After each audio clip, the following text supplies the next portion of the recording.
Aquí comienza Verdades Eternas con Humberto Cancio. El siguiente programa es presentado con el patrocinio de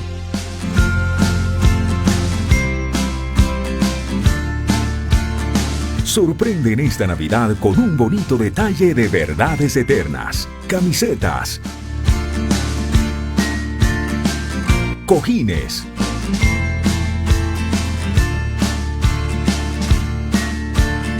mugs,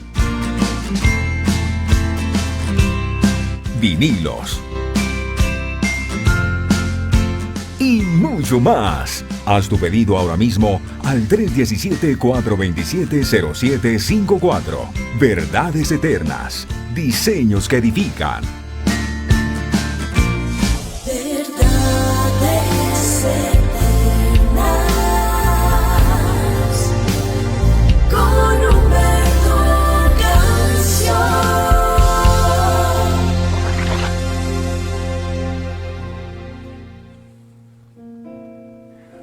Padre, muchas gracias te damos por este nuevo día. Estamos aquí para adorarte. Estamos aquí para bendecir tu nombre, para exaltarte. Y creemos, Señor, que no hay una mayor adoración que cuando nosotros te obedecemos a ti. Tu palabra dice que tú andas buscando adoradores que te adoren en espíritu y en verdad. Porque quien adore hay muchos, pero quienes adoren en espíritu y en verdad, pocos. Enséñanos a ser esos adoradores que adoran en espíritu y en verdad. ¿Qué es un adorador? Un adorador no es el que canta alabanzas, sino aquel que está agradecido contigo. Porque el fundamento de la adoración es la gratitud. Dejamos de adorar cuando dejamos de ser agradecidos contigo. Ahí se pierde la adoración. Y cuando hay gratitud sincera y genuina, entonces nada podrá apartarnos del amor tuyo. Nada podrá hacer que de nuestros labios se borre la exaltación a ti, el motivo de nuestra adoración. No son las cosas que tú puedas darnos. El motivo de nuestra adoración eres tú. Es tu Hijo Jesucristo, quien derramó hasta la última gota de su sangre en la cruz del Calvario por amor a nosotros. Si la obra de la cruz no es el fundamento de nuestra adoración, entonces no podríamos ser verdaderos adoradores. Ayúdanos a entender el significado de la cruz. Enséñanos, Padre, a comprender el amor tan grande que tú tienes para nosotros. Trae la revelación a nuestras vidas para poder comprender que ya todo lo que necesitamos, tú lo conquistaste en la cruz del Calvario. Por eso contigo somos más que vencedores. Alabamos tu nombre, te exaltamos y te damos gracias por cada gota de sangre derramada que nos redimió, que nos justificó, que nos santificó. Gracias por la ofrenda más grande de amor que jamás se haya podido entregar. Gracias por tu Hijo Jesucristo, Gracias por el Espíritu Santo que fue dejado para que estuviera con nosotros todos los días de nuestra vida hasta el fin del mundo. Gracias por tu palabra, porque la Biblia es la voz que el enemigo no pudo acallar en el madero, y a pesar de que moriste en esa cruz, el mensaje o el reino que viniste a establecer en esta tierra se sigue compartiendo. Y hoy estamos atentos a tu mensaje, estamos atentos a tu palabra. Eres bienvenido, Señor. Este es tu programa. Nosotros simplemente somos tus siervos.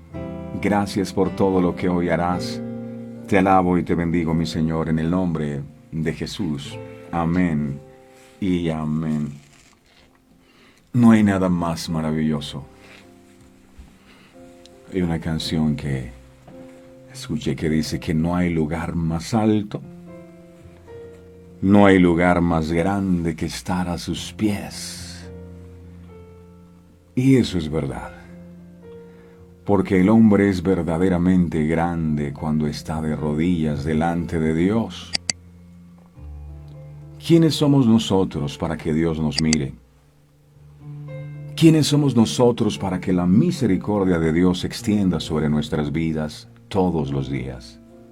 Es su amor, es su gracia, y por eso le adoramos, y por eso le bendecimos con todo nuestro corazón, y por eso nos deleitamos de poder estar aquí sentados a su mesa, escuchando sus enseñanzas, creciendo en la fe, siendo fortalecidos por el Espíritu Santo de Dios. Es maravilloso, qué honor, qué bueno que todos ustedes ya están aquí con nosotros en esta nueva jornada.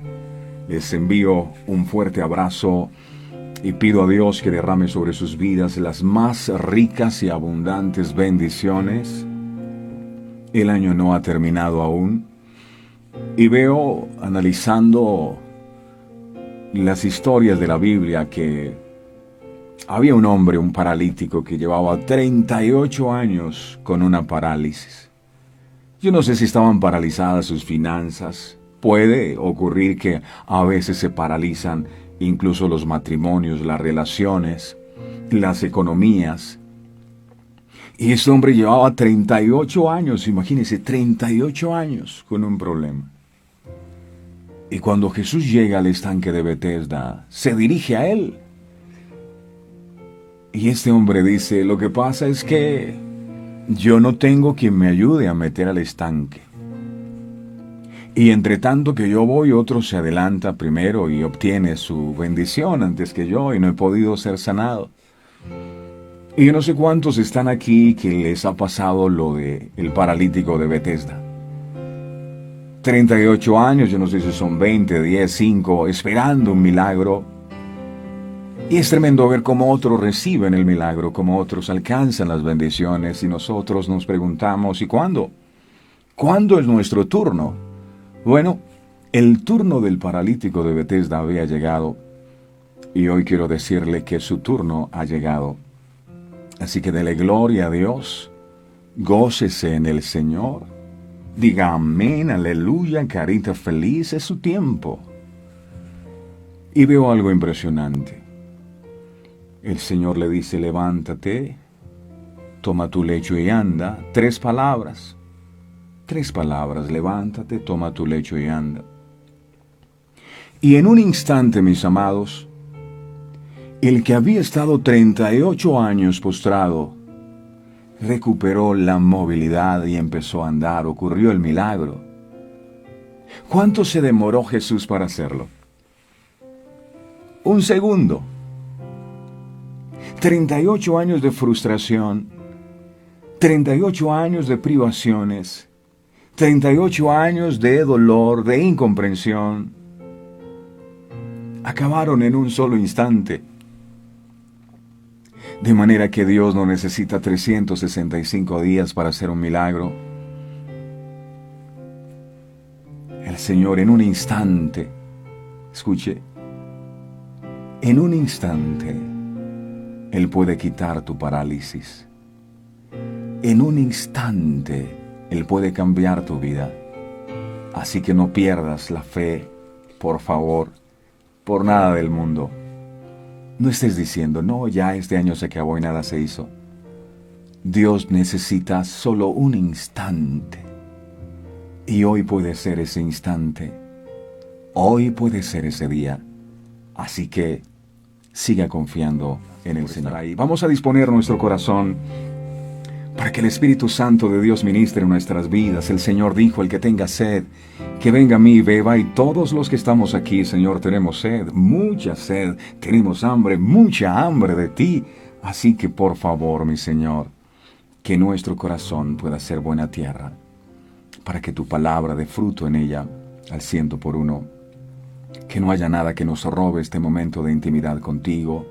Danos el discernimiento, danos la revelación para poder comprender tu palabra. Coloca tu ley en nuestra mente como fue prometido y escríbela en nuestro corazón.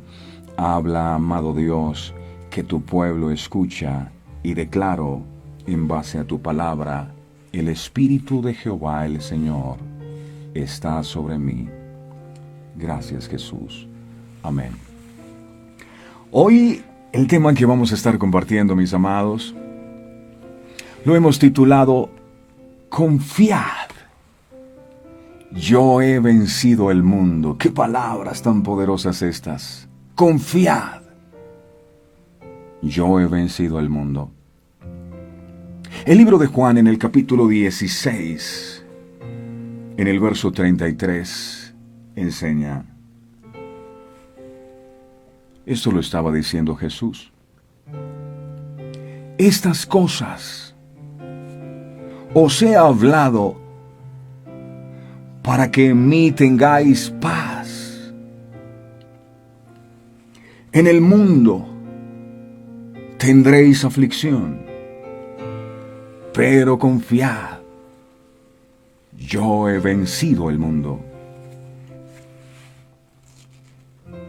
Cuando Jesús dijo estas palabras, se estaba refiriendo a un grupo de hombres que en muy poco tiempo enfrentarían al Imperio Romano y al emperador Nerón en la más cruel persecución que se haya vivido en todos los tiempos.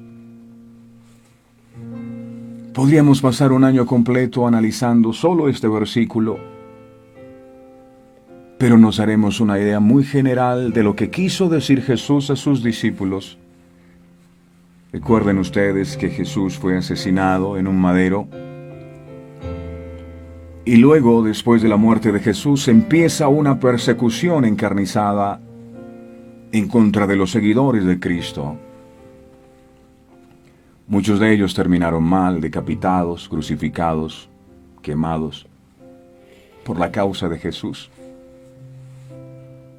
A ellos se estaba refiriendo Jesús. Eran seguidores de Cristo, sí. Amaban al Señor, sí. Pero también Jesús les había dicho, el siervo no es mayor que mi Señor, que su Señor. Si lo hicieron conmigo, también lo van a hacer con ustedes. Y lo que les esperaba a los seguidores de Cristo era cruel. Y Él les da esta palabra, que es una palabra que cobra vida en este tiempo, para nosotros también. Comienza el texto diciendo, estas palabras os he hablado para que en mí tengáis paz. Ahora tal vez usted no tenga que estar viviendo una persecución como en los tiempos de Nerón, pero está viviendo otro tipo de crisis y enfrentando otro tipo de pruebas. A todos los que están enfrentando pruebas, el Señor les dice, estas cosas os he hablado para que en mí tengáis paz. Esto que nos enseña que únicamente podemos conseguir paz a través de Jesucristo. en mí tengáis paz. No hay otro lugar donde puedas encontrar esa paz. Segunda de Tesalonicenses, en el capítulo 3, en el verso 16, enseña. Segunda de Tesalonicenses, capítulo 3, verso 16. Lo repito porque hay gente que está tomando nota muy juicioso. Dice: y el mismo Señor de paz os dé siempre paz en toda manera. El Señor sea con vosotros. El Señor de paz les dé paz. Como la paz es un fruto del Espíritu, la única manera de obtenerla es permitiendo que el Espíritu more en nuestros corazones, mis amados. Sin el Espíritu no hay paz, porque la paz es uno de sus frutos. Voy a intentarlo explicar de esta manera. Supongamos que yo necesito hacer una locución, ¿verdad? El siguiente programa es infantil. Necesito hacer una locución. Yo necesito algo que me permita hacer esa locución. Necesito capturar esa voz. ¿Qué necesito? Necesito un micrófono.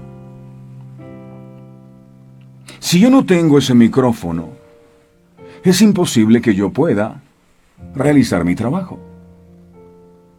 De la misma manera, si usted quiere tener la paz de Dios, por ser un fruto del Espíritu, la única manera en que esa paz pueda venir a su vida es que usted tenga el Espíritu. Es que el Espíritu habite en usted, porque es un fruto de Él. El mundo te va a ofrecer muchas cosas. No estamos exentos de enfermarnos, de tener complicaciones en nuestros trabajos. No estamos exentos de estas situaciones. Pero es la persona que abre su corazón a Cristo la que puede tener paz. Ojo, no estoy hablando de la paz que firmó el gobierno. No estoy hablando de esa paz que usted siente en un lugar tranquilo.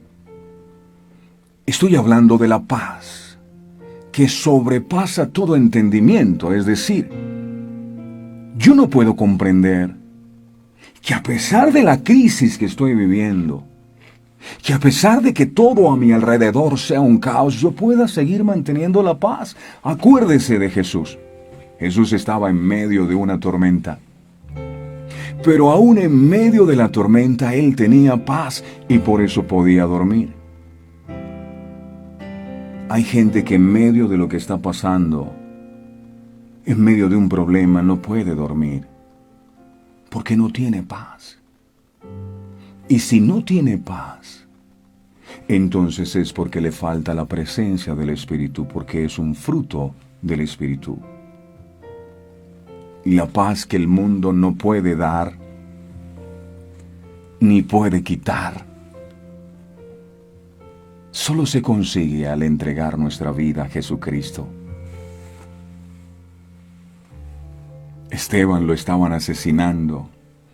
Saulo de Tarso consentía su muerte persiguiendo a los cristianos de la época. Y él no se quejaba, con sus ojos fijos en el cielo, en el firmamento. Pablo en una cárcel adoraba. ¿Cómo es posible que una persona que dejan casi muerto, que ahora está metido en una cárcel, debería quejarse por lo que está viviendo y este hombre lo que hace es adorar? ¿Qué es eso? Se llama la paz de Dios, que sobrepasa todo entendimiento. Y el Señor dijo: estas cosas os he hablado para que en mí tengáis paz. El mundo no te puede brindar esa paz. Solo Jesús. Jesús siempre nos exhortó a que buscáramos primeramente el reino de Dios y su justicia. Y me preguntaban días pasados, ¿Qué es el reino de Dios? ¿Qué es eso? ¿Cuáles son las características de ese reino? Yo quiero saber, porque incluso en la oración del Padre Nuestro Jesús dijo, oren así, Padre Nuestro que estás en los cielos, santificado sea tu nombre. Venga tu reino. Reino es gobierno, pero ¿cómo es el reino? Yo quiero saber. El apóstol Pablo me respondió ese interrogante en el libro de Romanos, en el capítulo 14, en el verso 17. Romanos 14, 17. Mira lo que dice aquí. Para el que se ha estado preguntando, ¿qué es el reino de Dios? Romanos 14, 17 dice, porque el reino de Dios no es comida.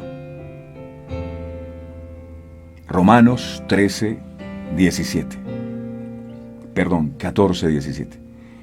Porque el reino de Dios no es comida, ni bebida, sino justicia, paz y gozo en el Espíritu Santo. Ese es el reino. El reino de Dios no es comida, ni bebida, que son las cosas por las cuales muchas veces nosotros nos afanamos todo el tiempo corriendo detrás de la comida, de los bienes materiales, conseguir dinero. Y la Biblia dice, el reino de los cielos no es eso. No, señores. Tenemos las prioridades en desorden. El reino de Dios no es comida ni bebida por lo que usted se mata. No. El reino de Dios son tres cosas. Número 1, justicia. Número 2, paz. Y número 3, gozo en el Espíritu Santo. La persona que entiende ha sido perdonada y redimida y justificada por la sangre de Cristo que derramó en la cruz. Esa persona tiene paz. Esa persona tiene gozo en el Espíritu. Esa persona tiene los frutos del Espíritu Santo en su corazón. Así que déjeme decirle, si usted no tiene paz, si usted no logra conciliar el sueño, si usted anda preocupado, angustiado, si usted no tiene gozo, el reino de Dios no está en usted, porque el reino es justicia. Cuando tú oras al Señor que su reino venga, tú le estás diciendo que venga tu justicia, que venga tu paz y que venga tu gozo. En el mundo recibiréis aflicción. Esto es una promesa también. Hay una promesa que Dios nos hace. En el mundo recibiremos aflicciones. La gente ha creído que cuando uno viene a Cristo, todos los problemas desaparecen. Que cuando nosotros venimos a Cristo, empezamos a caminar en un valle de rosas rojas. ¡Mentira! Jesús prometió, Jesús dijo que en el mundo también recibiremos aflicciones. Los hijos de Dios. Aflicción. Es bien importante destacar aquí la palabra aflicción, que en el original griego, tilsips, significa, aflicción, significa estar bajo una gran presión. El otro día fui a la cocina, de paseo, no estaba cocinando. Y la olla a presión estaba encima de la estufa. Y la olla a presión decía, "Sss". Uno oye ese ruido y dice, no, es la olla a presión. No, yo me imagino que por dentro eso está muy caliente. Y es la manera como se expresa. Psss. Si usted no deja que esa olla a presión desfogue, esa olla se puede explotar. Y me decía el Señor, hay personas así, como ollas a presión, que están a punto de explotar porque ya no aguantan más. Han vivido tantas cosas que sienten que en cualquier momento van a explotar. Eso es aflicción. Esto no es nada nuevo para Jesús. Jesús lo dijo, en el mundo recibiréis aflicción. Pero es que usted no sabe lo que yo estoy viviendo. Yo no sé, pero Jesús sabía que usted iba a pasar por aflicciones. Es estar bajo presión, una gran presión. Aflicción es como estar en una prensa que ejerce una gran fuerza sobre algo. También significa estar bajo un inmenso peso de angustia, de tribulación y adversidad. Esa expresión además se utiliza en el proceso de exprimir las uvas, siendo pisoteadas y trituradas en el lagar. ¿Qué es eso, lagar? El estanque que se usaba para producir vino. Meten las uvas en ese lagar, en ese estanque, y la gente se mete a pisar ese vino. Después la gente, qué rico. Pisaban el vino. Estaba mirando el otro día y me encontré con que el significado de Getsemaní es eso. Es trapiche. Y ahí Jesús fue tan presionado, era tanta la angustia que estaba viviendo, que dice que de su frente salían como gotas de sangre. Estaba angustiado, dijo Jesús, mi alma está angustiada. ¿Y cuántas personas hay así, afligidas por una enfermedad, por una crisis? Todo esto nos lleva a concluir que no solamente se trata de persecuciones, sino también de una diversa variedad de aflicciones que podemos llegar a sufrir. Al considerar las palabras de Jesús, estas aflicciones pueden ser, por ejemplo, conflictos de tipo familiar, no sé si sea su caso, emocional, como estados depresivos. Hay gente depresiva que no quieren vivir, o problemas económicos, o también de enfermedad. Pero como hemos dicho, la segunda parte de la declaración del Señor Jesús es sublime y alentadora. Estas cosas he hablado para que en mí tengáis paz. En el mundo tendréis aflicción. Pero dice, pero, aquí viene lo bueno, pero confiad. Vas a tener problemas. Es posible que pases por momentos difíciles, pero confía.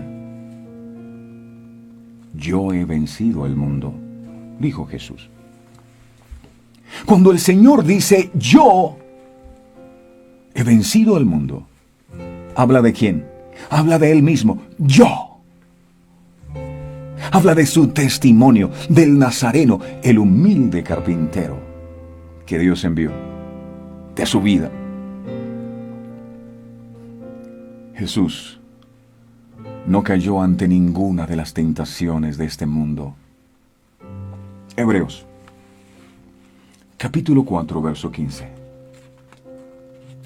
Esto es apasionante. Hebreos capítulo 4,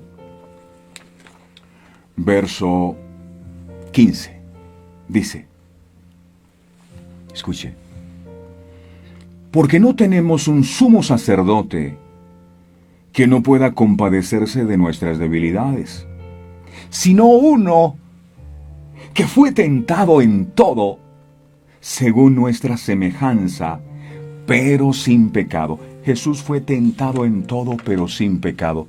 Él venció. Yo he vencido al mundo. Jesús fue al desierto a ser tentado en todas las áreas. Fue vituperado. Aceptó la enfermedad para que usted y yo tuviéramos vida. Él venció al mundo. Jesucristo habla de un mundo del cual dice estaba y que fue creado por Él. También habla de un mundo que ha querido impregnarnos de filosofías humanísticas, que han quebrado la espiritualidad del hombre. Colosenses, en el capítulo 2, en el verso 14. Colosenses 2, verso 14 al 15, dice: Esto es glorioso, anulando el acta de los decretos que había contra nosotros. Cada vez que nosotros pecamos, levantamos decretos en contra de nuestra vida. Pero dice la bendita palabra de Dios que Jesús, al morir en la cruz del Calvario, dice, anuló el acta de decretos que había contra nosotros. Sí, señores, esta es una buena noticia. Alguien debe ponerse contento, saltar en un solo pie de felicidad. Anulando el acta de los decretos que había contra nosotros y que nos era contraria. El día que partiéramos de este mundo, íbamos al trono blanco, al juicio.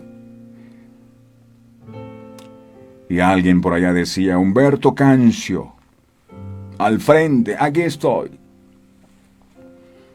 Y le empiezan a sacar a uno la cantidad de cosas que hizo en vida. Humberto Cancio hizo esto, malo, malísimo es. Merece la muerte y la condenación eterna. Y todos los demonios alabando, amén, amén. Cuando de pronto aparece Jesús en escena y dice, hey, un momento ahí, paren ese show mediático, porque les tengo una noticia. Los pecados de ese señor Humberto Cancio, yo los pagué con mi propia sangre, con mi propia vida. Así que Humberto no debe nada. Yo pagué por él. Eso es justificación. Yo no sé cómo usted sigue igual después de esto.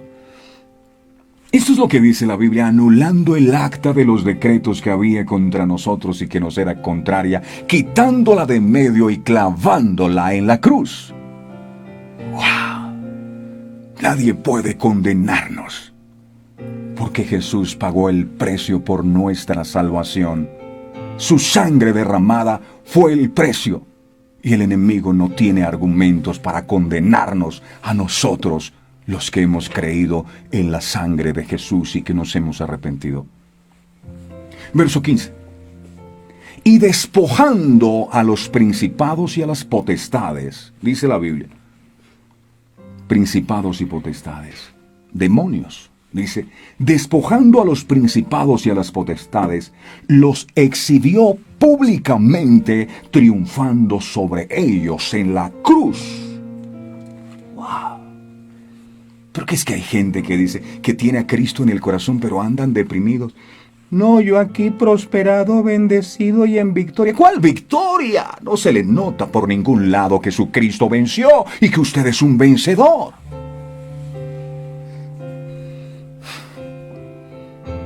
Aquí en la cumbre de costumbre. ¿Cuál cumbre? Esta es la verdad que nos sostiene, que nos llena de vida. Cristo venció y nos hizo con Él más que vencedores. Porque su pueblo tiene que estar triste, acongojado, deprimido, desesperanzado, si Cristo nos dio la victoria. Yo he vencido el mundo, dijo Jesús. Cuando Jesucristo dice, yo he vencido el mundo, es porque así es. Él canceló el acta de decretos que Satanás tenía en nuestra contra. Agárrese de esta palabra. Para los que tienen miedo de morirse, ay, si me muero, ¿qué? No. Se dice, aquí dice la Biblia, que Jesús ya pagó. Ahora, no para que usted siga en los mismos pecados. Tienes que apartarte de los pecados. Porque de lo contrario, esto no te alcanza para ti. Él ha establecido un reino rival en el cual Satanás y sus demonios ya no tienen autoridad. Por eso Jesús dijo, oren así, venga su reino. Es decir, la palabra reino significa gobierno. Oren para que el reino y el gobierno de Dios venga. Y al venir el gobierno de Dios, el gobierno de Satanás no puede señorear en ti. Satanás no tiene autoridad. Ha sido derrocado y exhibido en la cruz del Calvario. Es un recordatorio. La cruz. Para los que ya conocen al Señor. Y una invitación para la persona atribulada. Para los que no conocen al Señor. Muchas personas creen que alejándose de las cosas del mundo o al alcanzar ciertas cosas no tendrán tribulación. Todos pasamos por tribulaciones. La diferencia es con quién vas en la barca. Si te vas solo, irás desamparado. Si vas con el Señor y has confiado, tú también vencerás al mundo, porque el Señor ha vencido, tú también has vencido.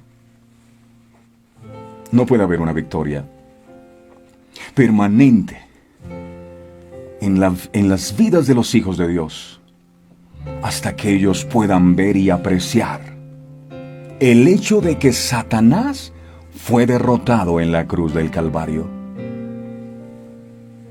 El enemigo no quería que usted supiera eso. Ya fue derrotado.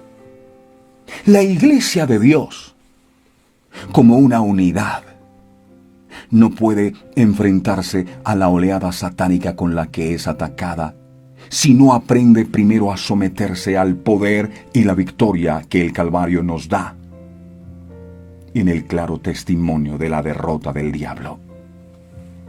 Por eso, Santiago escribió en el capítulo 4, en el verso 7 algo. Mira lo que dijo Santiago.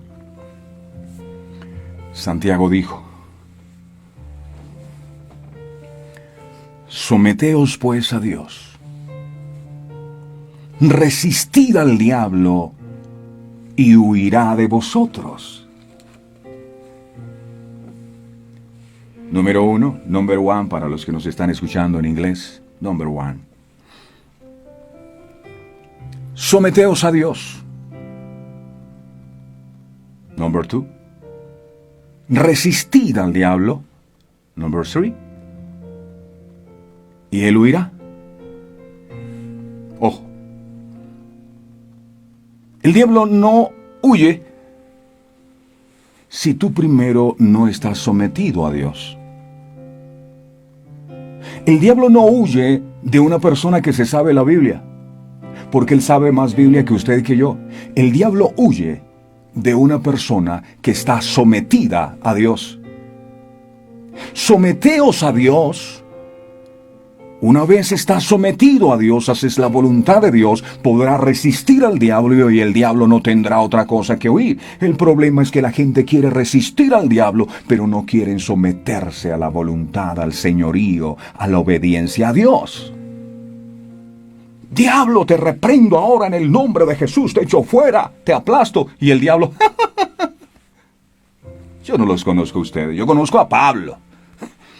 Y fueron unos a echar unos demonios y los demonios los desnudaron y los dejaron en vergüenza. Yo conozco a Pablo, conozco a gente ungida, pero ¿ustedes quiénes son? ¿Reprendo qué? ¿Qué vas a reprender si tú no estás sometido a Dios? Sométete. Resiste y el diablo huye. Ojo, aclaro que aquí en el libro de Santiago 4:7 no dice venzan al diablo. No, aquí lo que dice es resístanlo. ¿Por qué Jesús no dijo venzan al diablo? Jesús no dijo venzan al diablo, ¿sabe por qué? Porque Jesús ya lo venció en la cruz del Calvario, no era necesario vencerlo nuevamente. Usted debe saber esto.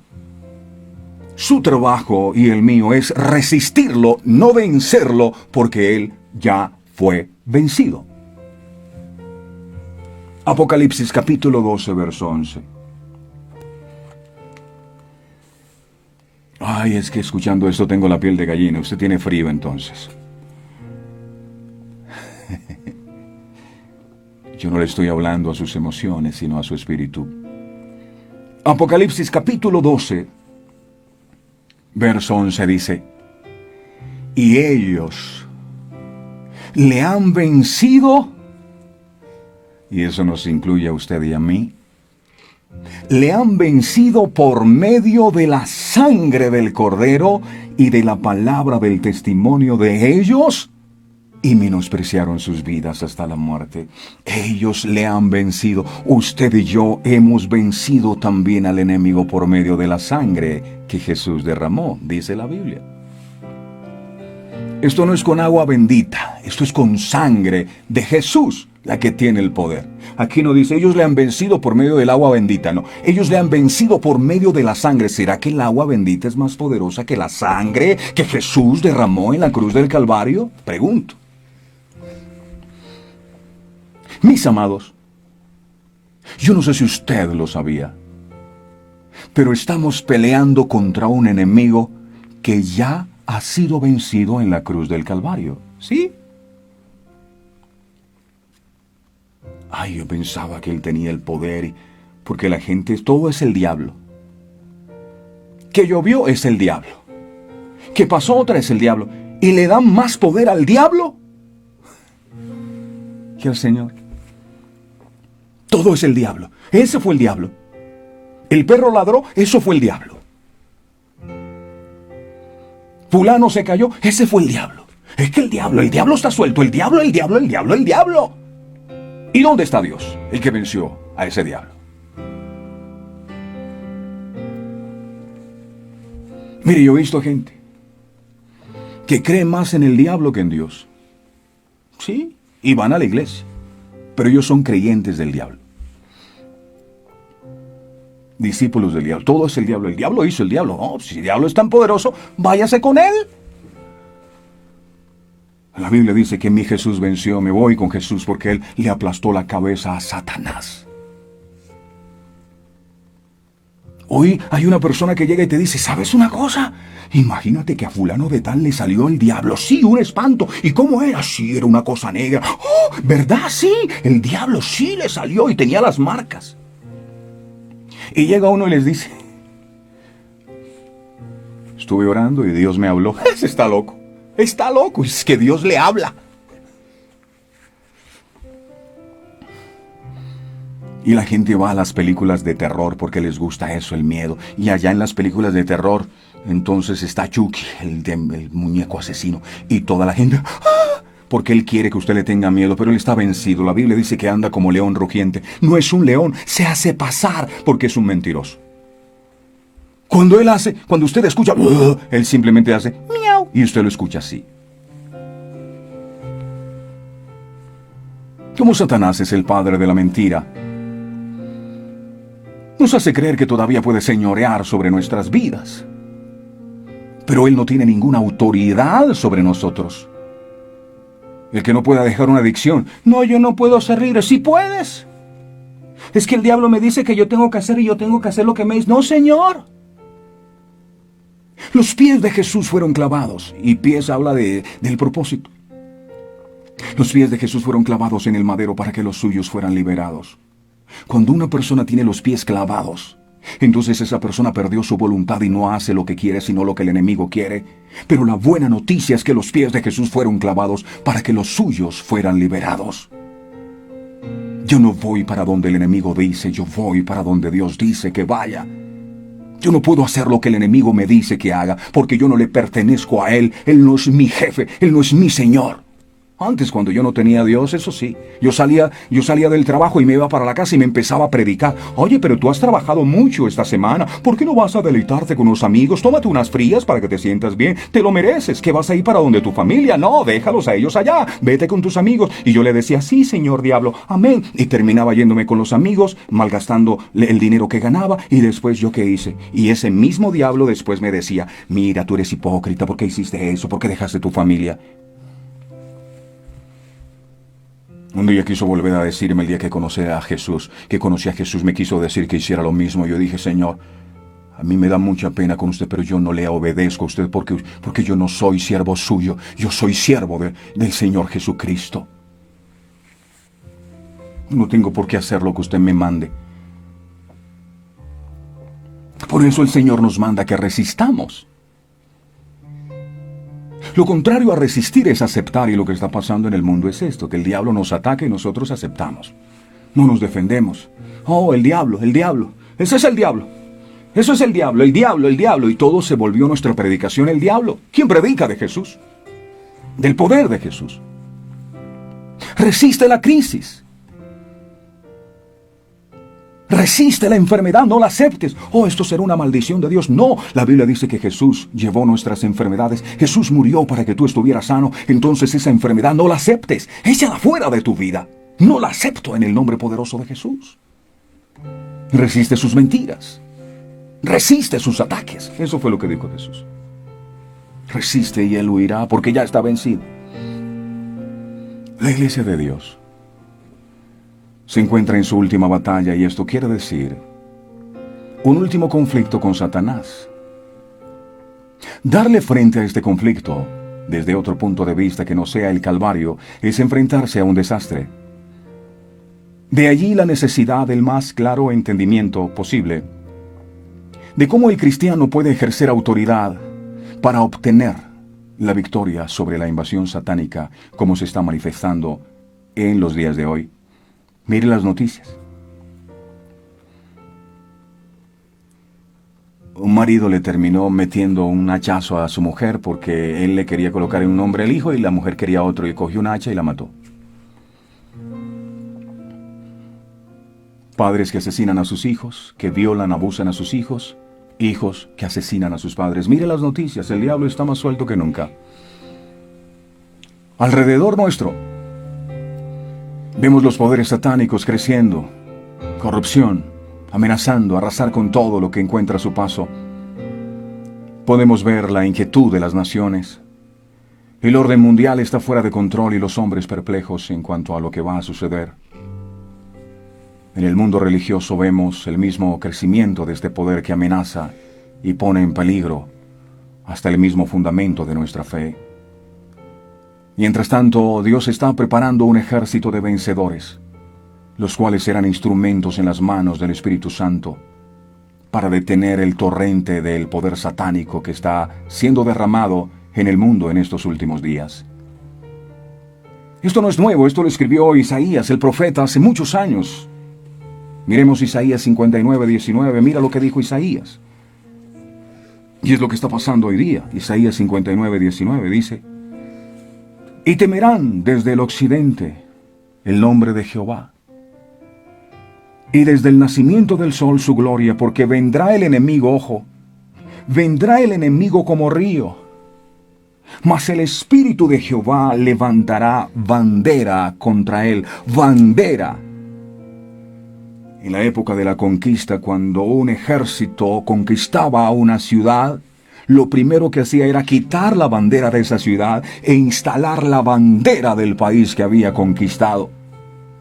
Pensemos en Cartagena, cuando llegaron los españoles y conquistaron, pusieron la bandera de España en Cartagena y siempre izaban la bandera de España.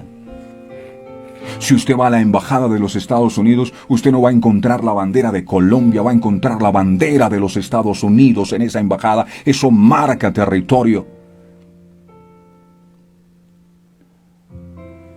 Cuando el torrente amenaza con arrasarlo todo, entonces Dios interviene. ¿Cómo lo detiene? ¿Qué métodos usa? Segunda de Tesalonicenses,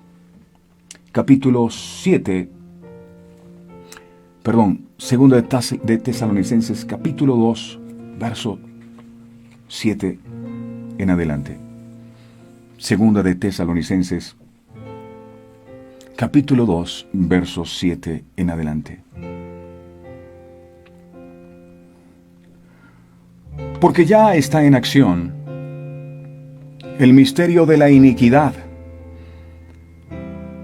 solo que hay quien al presente lo detiene, hasta que él a su vez se ha quitado de en medio. Y entonces se manifestará aquel inicuo, a quien el Señor matará con el espíritu de su boca, que es la palabra, y destruirá con el resplandor de su venida. Inicuo, cuyo advenimiento es por obra de Satanás, con gran poder y señales y prodigios mentirosos, y con todo engaño de iniquidad para los que se pierden, por lo cual no recibieron el amor de la verdad para ser salvos. Por esto Dios les envía un poder engañoso para que crean la mentira, a fin de que sean condenados todos los que no creyeron a la verdad, sino que se complacieron en la injusticia. ¿Quién es aquel que detiene esta fuerza maligna, sino el mismo Espíritu Santo? Pero ¿cuál es esta bandera? Porque ahí dice que levantará bandera. ¿Cuál es esta bandera? Que el Espíritu Santo levantará contra el enemigo. ¿Sabes cuál es la bandera? La bandera es el Calvario. Jesús lo crucificaron en el monte de la Calavera, en uno de los lugares altos, más altos de la ciudad. Ahí está la cruz. Esa es la bandera. Cuando Moisés, dice la palabra, que estaban enfrentando a sus enemigos, él bajaba los brazos. Y cuando bajaba los brazos, sus enemigos prevalecían. Pero cuando Uri y Aarón le levantaron sus brazos, él pudo vencer. Ese Uri y ese Aarón que sostienen los brazos de Jesús en alto, porque Jesús se cansó también. Ese Uri y ese Aarón que sostienen los brazos de Jesús en alto, son los clavos que le sujetaron en el madero. Ahora esos brazos de Jesús están siempre en alto porque los clavos los sostienen. ¿Eso qué significa? Que mientras los brazos de mi Jesús se mantengan en alto, significa que usted y yo podemos derrotar y podemos vencer al enemigo. Él es la bandera. Allí fue conocido como Jehová Nisi, o Jehová nuestro estandarte. Él es la bandera, la cruz es la bandera. O lo que ocurrió en la cruz. El hecho de que Satanás fue derrotado en la cruz del Calvario tiene que ser entendido, tiene que ser apropiado y abiertamente proclamado. Una cantidad considerable de incertidumbre en las mentes de muchos de los hijos de Dios en lo que a este importante hecho se refiere. Si la bandera de la cruz, como el instrumento de derrota de Satanás, ha de ser levantada, necesitamos tener un claro concepto de su significado en nuestras mentes, en nuestros corazones. Busquemos en la palabra de Dios y veamos qué nos dice sobre la derrota de Satanás en la cruz del Calvario. Hebreos capítulo 2, verso 14 y 15 dice, Hebreos 2, versos 14 y 15 dice, así que por cuanto los hijos participaron de carne y sangre, él también participó de lo mismo para destruir por medio de la muerte al que tenía el imperio de la muerte, esto es, al diablo.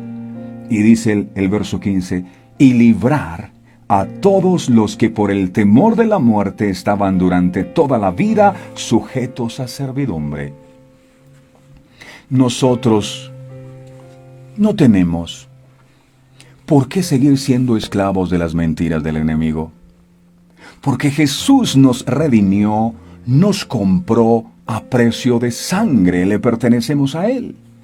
Nosotros no le debemos obediencia al mal, sino al que tomó nuestro lugar en el madero.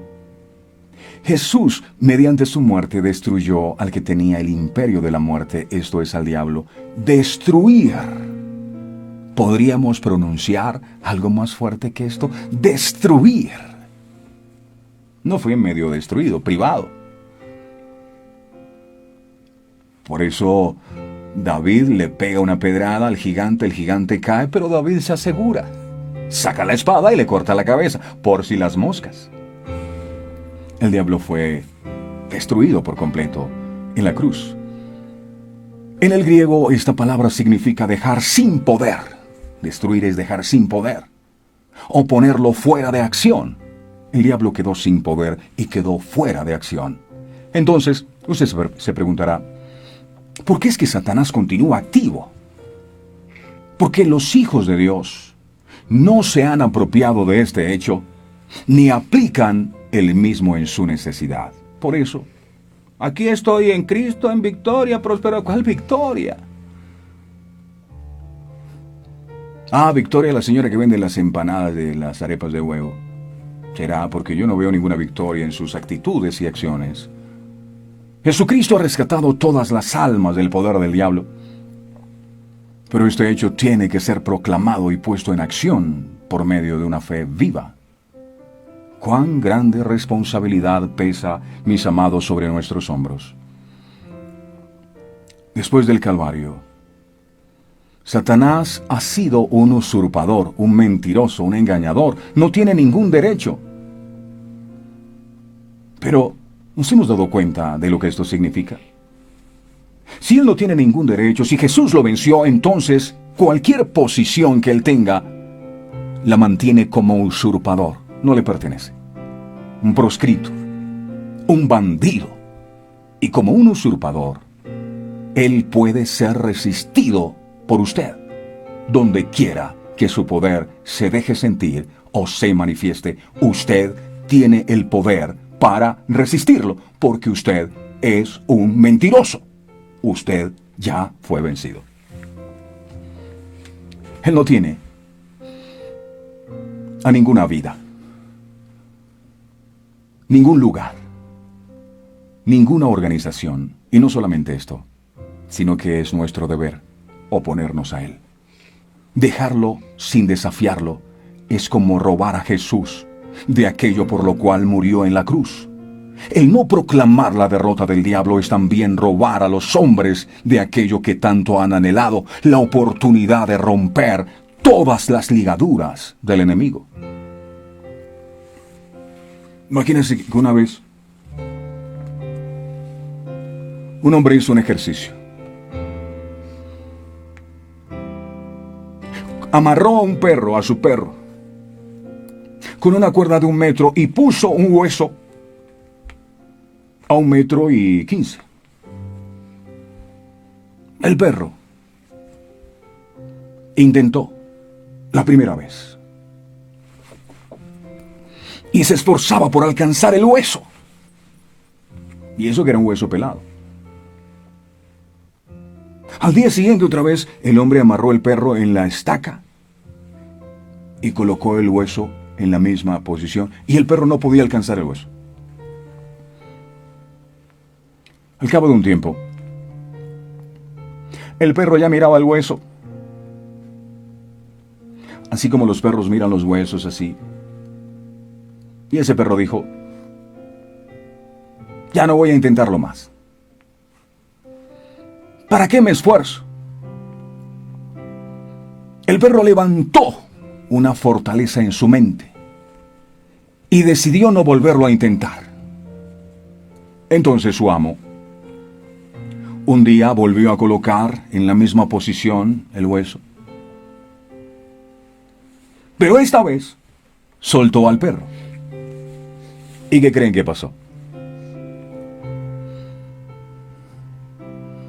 El perro ni siquiera se mosqueó y ahí estaba el hueso y él estaba suelto. Ya tenía una estructura mental. Él había consentido que estaba atado, y así hay gente atada a vicios. Y ellos dicen: ni lo intento, ¿ya para qué? Atados a inmoralidad sexual, atados a los pecados. Y ellos dicen: ¿ya para qué lo intento? Yo nací así, yo no cambio. Sabiendo que Jesús ya nos hizo libres. ¿Qué haces amarrado a la estaca de tu imaginación si Jesús te dio libertad?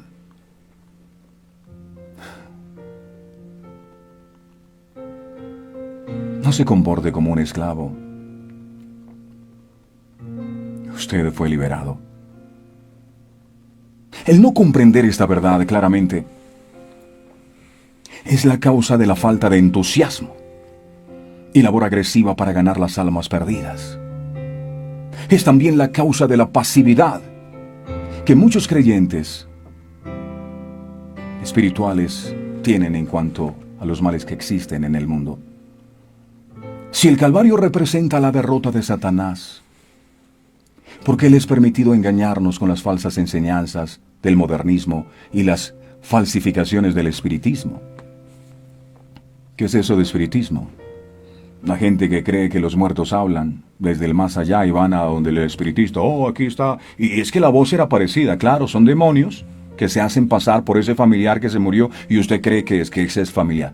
De los muertos ya no hay más memoria, dice la palabra. Satanás le teme a ese aspecto de la cruz más que cualquier otro.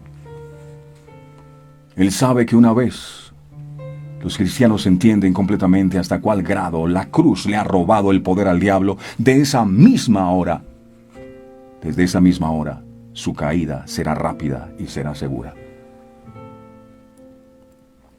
Por esto, Él ha hecho todo lo posible por esconder el verdadero significado del Calvario, ridiculizándolo, falsificándolo, usando todos los medios a su alcance para impedir que la iglesia realice su labor espiritual.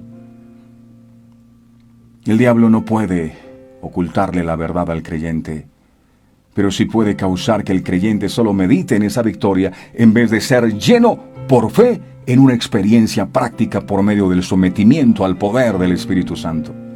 Esto no es solo conocimiento, es revelación. Si quieres mantenerte libre de las ataduras del diablo, desciende profundamente a la tumba de Cristo. Satanás es un enemigo derrotado, pero solo hay un lugar donde este hecho puede hacerse una realidad permanente en la vida del creyente, y ese lugar es la muerte de Cristo.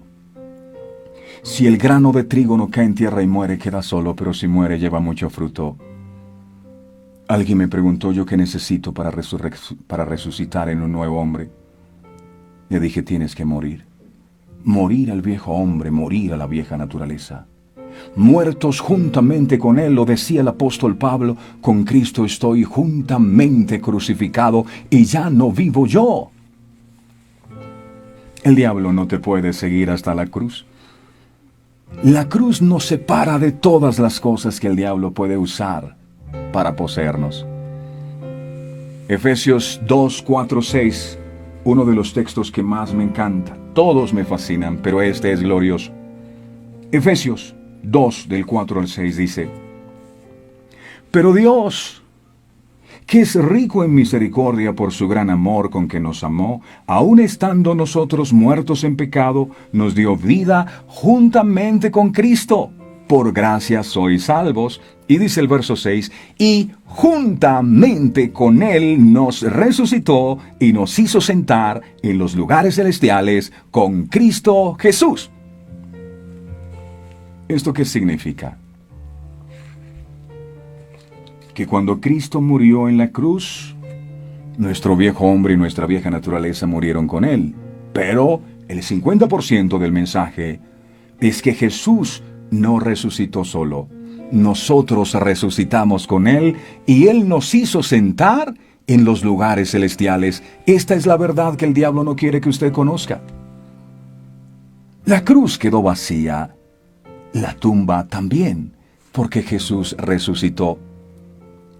Esto es, la muerte se destruyó a sí misma cuando resucitó Jesucristo y cuando nosotros también resucitamos con Él. El acontecimiento más grande que jamás haya ocurrido en la historia es la resurrección de Cristo. La gente predica de un Jesús crucificado, pero no predican de un Jesús resucitado. Ese es el error. Efesios capítulo 2, versos 4 al 6. Y Jesús murió en la cruz y Él padeció en el madero y fue crucificado, y eso está bien. Pero ese es el 50% del mensaje evangelizador. El otro 50% es la resurrección. Necesitamos, mis amados, predicar del Cristo resucitado y ya no tanto del Cristo crucificado. La obra de Cristo se divide en lo que Cristo realizó como nuestro sustituto y lo que hizo como nuestro dador de la vida. Él no solo se llevó nuestros pecados en la cruz, sino que nos da la vida eterna. Como creyentes, miramos hacia atrás en nuestra vieja naturaleza, el viejo hombre, la pena por el pecado y su castigo, y hacia adelante a todas las cosas que se han convertido en nuevas. He aquí yo he hecho nuevas todas las cosas en Cristo. El apóstol declara en el libro de 1 de Corintios capítulo 15, verso 17. 1 de Corintios 15, 17. Dice lo siguiente: y si Cristo no resucitó, vuestra fe es vana. Aún estáis en vuestros pecados si Cristo no resucitó, si fue mentira la obra de la cruz. Cristo estaba tan identificado con nuestros pecados como nuestro representante que Dios tuvo que condenarlo a muerte. Si Jesucristo se encuentra aún en una tumba fría y oscura en Jerusalén, entonces usted está aún en sus pecados y usted debe pagar por su propia pena de muerte como un pecador. Esa es la mentira que el diablo nos ha vendido. El pecado debe ser pagado en su totalidad. ¿Usted lo pagará o su sustituto divino pagará por usted? Si Cristo no resucitó para usted, vana es su fe. El 50% del mensaje es la resurrección. La buena noticia es que Cristo no resucitó solo. Nosotros resucitamos con Él. Es decir, el día que partamos de este mundo, hay un lugar que Él nos reservó para nosotros. Es lo que dice la Biblia, yo lo creo. Nos hizo sentar en los lugares celestiales en Cristo Jesús. Ya eso está claro. Ahí está dicho. Las crisis son parte de este mundo. Pero Jesús ha vencido el mundo. En esta promesa es donde debemos descansar y confiar a pesar de lo que pueda estar pasando a nuestro alrededor o de lo que estemos viviendo. Dios nos enseña cómo salir victoriosos sobre la aflicción. Hay varias claves que Dios presenta para lograrlo. Vamos a mirarla rápidamente. 1, descansar en Él. Descansar en Él. Cuando el Señor dijo, confiad, yo he vencido el mundo, se refiere a eso, descansar en Él. Vamos a mirar. La segunda, eliminar la autosuficiencia. Él dijo, yo he vencido el mundo. Qué bueno saber que no fuimos nosotros, fue el Señor el que lo venció. Tercero, esté seguro de que de veras se convirtió a Cristo y persevere en Él. Debe estar seguro, completamente seguro de lo que Cristo hizo. Y quiero terminar con esto, mis amados. No te comportes como un perdedor, porque con Jesús eres más que vencedor. Eres más que vencedor. Si te cuesta creer esto, dile como aquel hombre, Señor, ayúdame en mi incredulidad. Dame la fe suficiente para poder creer. Dame la revelación y el discernimiento para poder entender lo que ocurrió en esa cruz del Calvario, que el enemigo no quería que nosotros conociéramos. Abre nuestros ojos, Padre. Hoy te suplico desde lo profundo de mi corazón que corras el velo para que todos nosotros podamos ser liberados de esas estacas que levantamos en nuestra mente, donde el enemigo quería tenernos prisioneros. Hoy renunciamos a todas sus mentiras, porque tú lo exhibiste públicamente en la cruz del Calvario y triunfaste sobre él en el madero. Perdóname, amado Dios, por las veces que caí en sus mentiras, en sus engaños, en sus manipulaciones, que acepté la duda, que acepté la incredulidad, que dejé de confiar en ti. Qué bueno es saber, Jesús, que la cruz, donde derramaste su sangre por nosotros, es la bandera. Jehová Nisi, tú venciste a Satanás, tú derrotaste al enemigo, tú venciste la muerte, tú venciste la enfermedad, tú venciste al mundo. Y es lo que hoy nos dices en tu palabra. Confiad. ¿En qué debemos confiar? En nuestra obra? No. Confíen en lo que yo ya hice por ustedes en la cruz del Calvario. Confíen en la obra de la cruz. Confíen en que lo que hice fue todo lo que ustedes necesitaban. ¿Por qué siguen viviendo como esclavos si yo los liberté? Gracias, amado. Hoy nos declaramos libres de todos los temores, libres de todas las inseguridades, libre de todas las preocupaciones, de todas las cargas, de todas las aflicciones. Danos esa paz, amado, que sobrepasa todo entendimiento, para que nada de lo que pueda estar ocurriendo a nuestro alrededor nos robe la paz. Mantengamos el gozo y el reino tuyo en nuestros corazones, que no es comida, no es bebida, sino justicia, es paz, es gozo en el Espíritu.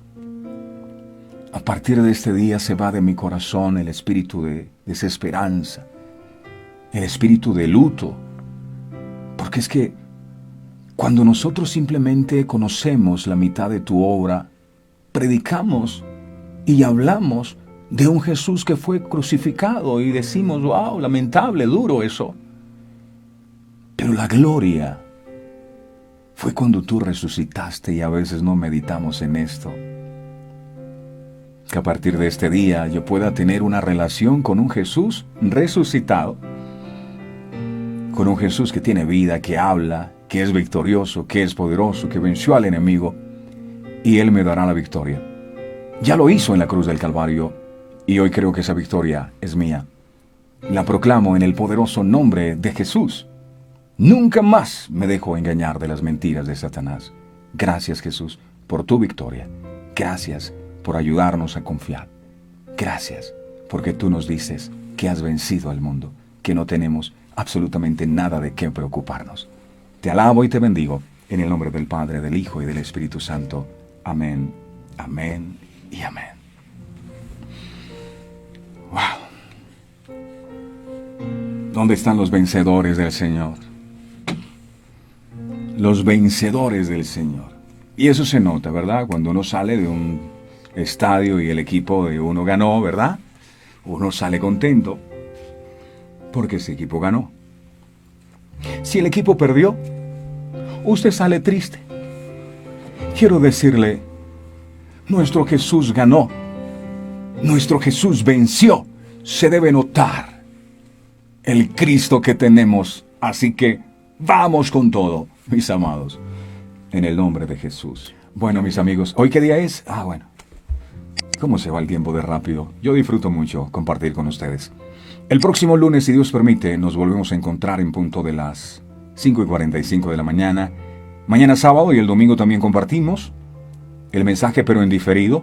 Si usted desea que le lleguen nuestras reflexiones, escríbanos por favor a ese número que está apareciendo en pantalla, 317-427-0754.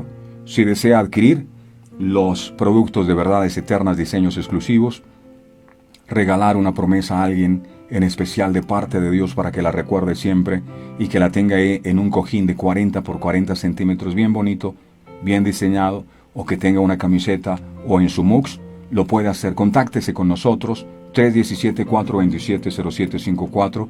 Es la forma como impulsamos y bendecimos este ministerio. Los que deseen hacerlo, bienvenidos. Un abrazo fuerte a todos y que tengan el mejor y más bendecido de todos los fines de semana. Hasta pronto. Este programa fue presentado con el patrocinio de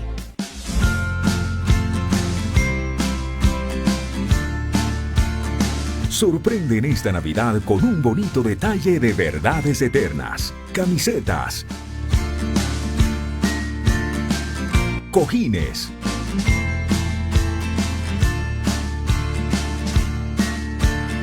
mugs, vinilos y mucho más. Haz tu pedido ahora mismo al 317-427-0754. Verdades eternas. Diseños que edifican. Verdades eternas con Humberto Cancio.